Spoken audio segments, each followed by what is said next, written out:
सेबी ने पिछले कुछ दिनों में कहा था कि एनएससी एंड बीएससी को कोई एक इंडेक्स चुनना पड़ेगा जिसकी वो वीकली एक्सपायरी कर सकते हैं और बाकी सबको मंथली कर दीजिए। तो एनएससी ने फाइनली निफ्टी को चुन लिया और बैंक निफ्टी को कहा है कि आप मंथली पर शिफ्ट रहिए। तो एज एन ऑप्शन बायर आपके जीवन में इसका क्या बदलाव आने वाला है, आपकी ट्रेडिंग जर्नी अब किस तरीके से हो सकती है कि अब सिर्फ वीक में निफ्टी की एक्सपायरी होगी और पूरे मंथ में बैंक निफ्टी की एक्सपायरी होगी, किस तरीके से प्रीमियम मूव कर सकते हैं, कितने महंगे प्रीमियम होने वाले हैं, कितना पैसा अब आपको चाहिए होगा as an option buyer market में एंट्री करने के लिए। और अब एज एन ऑप्शन बायर हमको प्रॉफिटेबल बनने के लिए जितनी आपने स्ट्रेटेजीज बना रखी हैं, जो भी कुछ है, इसको अब आप कैसे एक्सपेंड कर सकते हो, इस बारे में मैं आपको आज की डिटेल वीडियो में बात करने वाला हूँ। काफी डिटेल वीडियो होने वाली है और with proper analysis and in the end हम ये भी जानेंगे कि हम अब आगे क्या कर सकते हैं और किस तरीके से हमको एक पॉजिटिव माइंडसेट के साथ आगे बढ़ना चाहिए। हेलो ट्रेडर्स, मेरा नाम है तरुण और स्वागत है आपका वापस से एक एजुकेशनल एंड लर्निंग वीडियो में हमारे चैनल। तो आज मैं आपसे 4 पॉइंट्स पर डिस्कस करने वाला हूँ कि अब आपकी ट्रेडिंग जर्नी पर क्या इंपैक्ट पड़ने वाला है और आपको किस तरीके से सुधार कर सकते हो। देखिए, सबसे पहली चीज जो है कि बैंक निफ्टी की वीकली एक्सपायरी अब खत्म हो गई है और अब ये मंथली एक्सपायरी में कन्वर्ट होने जा रहा है। 13 नवंबर 2024 को बैंक निफ्टी की लास्ट एक्सपायरी होने वाली है and as an option buyer मुझको काफी बुरा लग रहा है क्योंकि पिछले 7-8 साल से जब से मैंने ट्रेडिंग करना स्टार्ट किया था, मैंने बैंक निफ्टी को ही अपना सुपीरियर रखा था। बैंक निफ्टी के सारे मूवमेंट्स देखे, सब देखा। जब 25 का लोट होता था तब भी ट्रेड किया, उसके बाद जब 15 किया तब ट्रेड किया, उसके बाद बहुत सारे लेवरेज एंड ऑल बाकी जो चेंजेस आए सेबी ने, सबको मैं एक्सेप्ट करता रहा और उस हिसाब से अपनी ट्रेडिंग जर्नी में इन्वॉल्व करता रहा। बट अब बैंक निफ्टी की मेंटेनेंस काफी ज्यादा हाई हो गई है। अब बैंक निफ्टी छोटे मोटे रिटेल ट्रेडर्स के हाथ नहीं आने वाला है। मान के चलिए कि आपसे मैं एक सवाल पूछता हूँ, आज जब आप एक इंडेक्स में ट्रेड करते हो और उसकी वीकली एक्सपायरी खत्म हो जाती है तो नेक्स्ट डे जब उसको फ्रेश डे स्टार्ट होता है तो उसका एट द मनी का प्रीमियम कितना होता है बैंक निफ्टी का? आई नो वो डिपेंड करता है इंडिया विक्स एंड ऑल पर, बेसिक मान लेते हैं 300 रुपए का अगर एटीएम है। अब मंथली में आप मान के चलिए आपको 900 या 1000 रुपए का premium at the money bank Nifty का देखने को मिल सकता है और साथ में लोट साइजेस भी बढ़ रहे हैं। यानी बैंक निफ्टी का एक लोट लेने के लिए लगभग आपको 50 से 60 हजार रुपए की जरूरत पड़ने वाली है। आपका आरआर रेशो सारा बिगड़ने वाला है। आप रिस्क कैसे मैनेज करोगे इतने ज्यादा प्रीमियम पे जहाँ पे बैंक निफ्टी एंड ऑल, मतलब ये सब हम देखेंगे।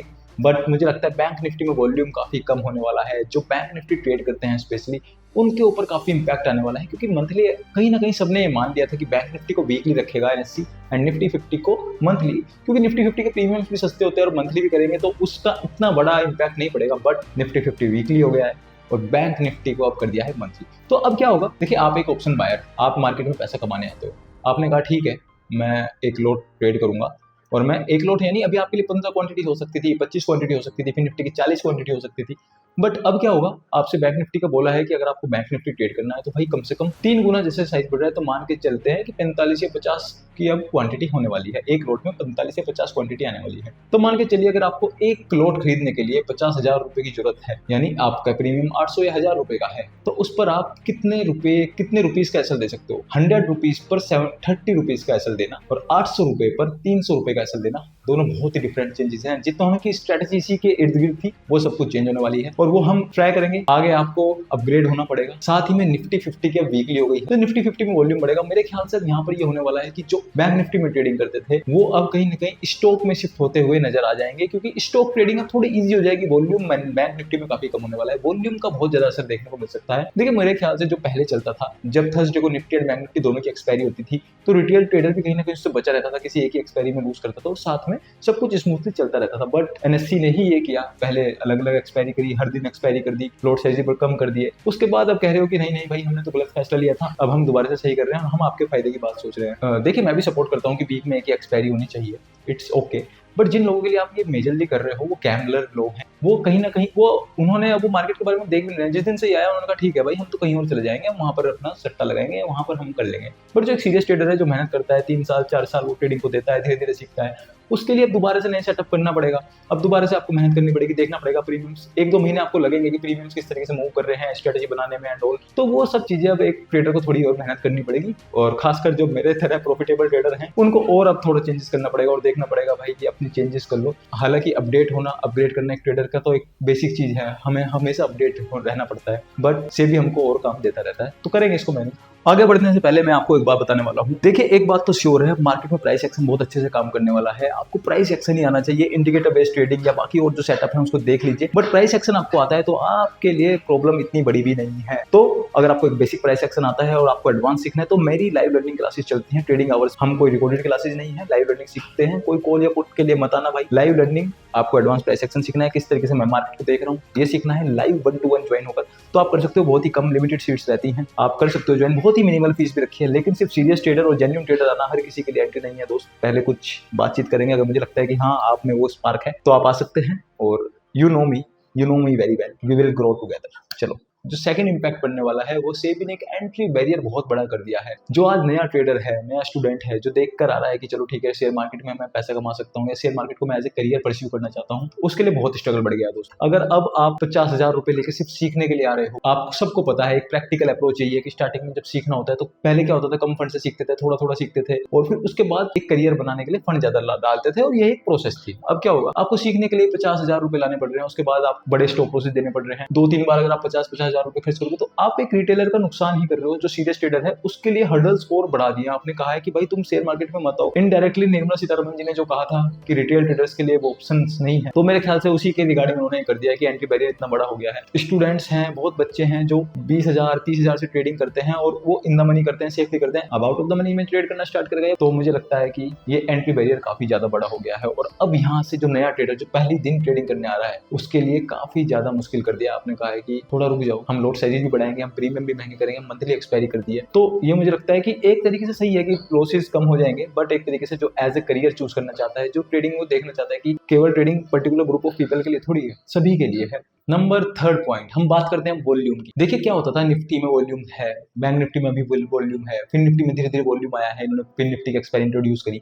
अब क्या होगा, जो अब एक स्ट्रेटेजी बनी रहती है एक ट्रेडर की, जैसे मैं हूँ, मेरी एक स्ट्रेटेजी है, मेरी एक बैंक निफ्टी की स्ट्रेटेजी है। एक्सपायरी के अगर पास आ रही है एक्सपायरी तो अलग स्ट्रेटेजी है। ऑप्शन सेलर की अलग स्ट्रेटेजीज होती हैं, उनको प्रीमियम दिलाना होता है, कम समय में टाइम वैल्यू, थीटा डिकैंड और ये सब चीजें ग्रीक्स को देखकर एक ट्रेडर सेटअप बनाता है। और ये तभी काम करते हैं क्योंकि इसका बेस क्या है, बेस है वॉल्यूम। जब तक बायर्स एंड सेलर्स दोनों नहीं होंगे, वॉल्यूम नहीं होगा किसी में, तब तक उसमें मूवमेंट नहीं आता है।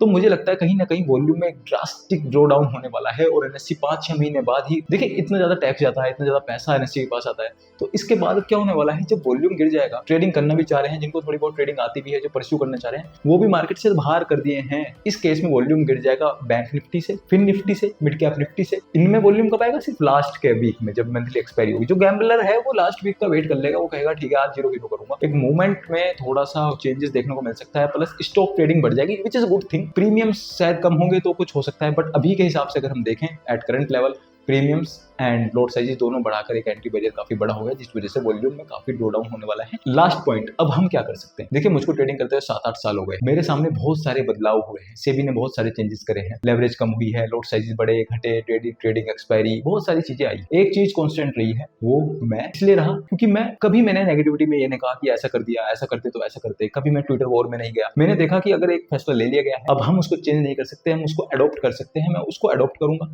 देखूंगा, फर्स्ट मूवर एडवांटेज लूंगा। अगर मार्केट में जो मूव आएगा उसको औरों से पहले, इट्स जीरो सम गेम, समझने की कोशिश करूंगा। मेरे लिए अकेले के लिए मार्केट चेंज नहीं हुई है, आपके अकेले के लिए मार्केट चेंज नहीं हुई है, सभी के लिए चेंज हुई है। तो अभी सबसे मेरा पहला काम है मेहनत करना। कोई बात नहीं, मेरी स्ट्रेटेजी अगर अभी वर्क नहीं करने वाली है वो देखेंगे हम, पर मैं मेहनत करूंगा और स्ट्रेटेजीज देखेंगे। प्राइस एक्शन मुझको आता है, आप सभी को पता है कि प्राइस एक्शन ट्रेडिंग तो मुझको आती है ना, मुझको थोड़े बहुत चेंजेस करने पड़ेंगे, वो मैं कर लूंगा। तो अभी मैं आपको यही बोलूंगा कि नेगेटिविटी में मत जाइए। जो सेबी ने चेंजेस करे हैं उसको अभी एक्सेप्ट करिए, आप उसको बदल नहीं सकते हैं, उसके अनुसार ही अपनी ट्रेडिंग में चेंजेस लाइए। आप किसी और में चेंज नहीं ला सकते, अपने अंदर और अपनी ट्रेडिंग में चेंजेस ला सकते हैं। आप उसको चेंजेस करिए और देखिए कि आप क्या कर सकते हैं। मैं भी आपकी हेल्प करने वाला हूं, हम चेंजेस करेंगे और देखेंगे। निफ्टी 50 है हमारे लिए, बैंक निफ्टी को कब ट्रेड करना है, लास्ट के 15 डेज में ट्रेड करें क्या, अभी फॉरेक्स में जाना, क्रिप्टो एंड ऑल, जो कि अभी मुझको थोड़ा सा सेडी लग रहा है। अभी ट्रस्ट रखते हैं सेबी के ऊपर और अपने सेटअप, अपने प्राइस एक्शन के ऊपर ट्रस्ट करते हैं और एक मौका देते हैं मार्केट को, अच्छे से मेहनत करते हैं और फर्स्ट मूवर से एडवांटेज लेते हैं। देखिए सभी के लिए मार्केट चेंज हुई है, जो बड़ा ट्रेडर था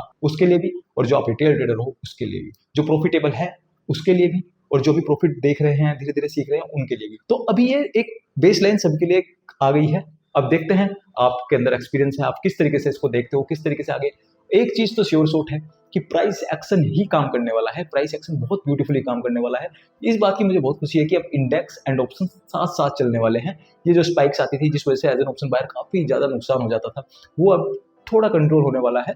और इससे अच्छा और क्या होगा कि अगर आपका ऑप्शन और इंडेक्स साइमल्टेनियसली सेम चले और आपको पता है आप इंडेक्स में अच्छी स्ट्रेटेजी अपना अच्छा टेक्निकल आपका काम करता है, तो ऑप्शंस भी अच्छे काम करने वाले हैं। आई होप कि ये दोनों चीज़ें हो जाए तो हमारे लिए कोई बात नहीं, हम थोड़ा फंड ज़्यादा लाएंगे, थोड़ी मेहनत करेंगे, ये सब हर्डल से हम निपट जाएंगे। बट अगर ऑप्शन और इंडेक्स साइमल्टेनियसली सेम चल रहे हैं, हमारा प्राइस एक्शन बहुत अच्छा वर्क कर रहा है, तो लॉन्ग टर्म के लिए हमारे फायदे की चीज़ है। अभी हमको नेगेटिविटी छोड़कर या किसी और इन्फ्लुएंसर की या किसी की बात में आकर के आप फॉरेक्स कर लो, ठीक है, एक बैकअप इंसान का अपने पास होना चाहिए। बट मैं ये बिल्कुल सजेस्ट नहीं करूंगा कि अभी आप इंडियन मार्केट छोड़ दीजिए और इसकी बुराई करने लग जाइए। इट्स ओके, चेंजेस हुए हैं, हो सकता है हमारे फायदे के लिए हुए हों, तो हम उसको एक्सेप्ट करते हैं और उसके लिए मेहनत करते हैं, फर्स्ट मूवर एडवांटेज लेते हैं और देखते हैं कैसी जाती है ट्रेडिंग। कोई भी आपको हेल्प चाहिए, कोई डाउट हो, कमेंट कर सकते हैं। मैं इंस्टाग्राम डिस्क्रिप्शन में डाल दिया है, वहां पर आप मुझको मैसेज कर सकते हैं। I will try to help you guys. चलो मिलते हैं किसी नई वीडियो में। Thank you so much.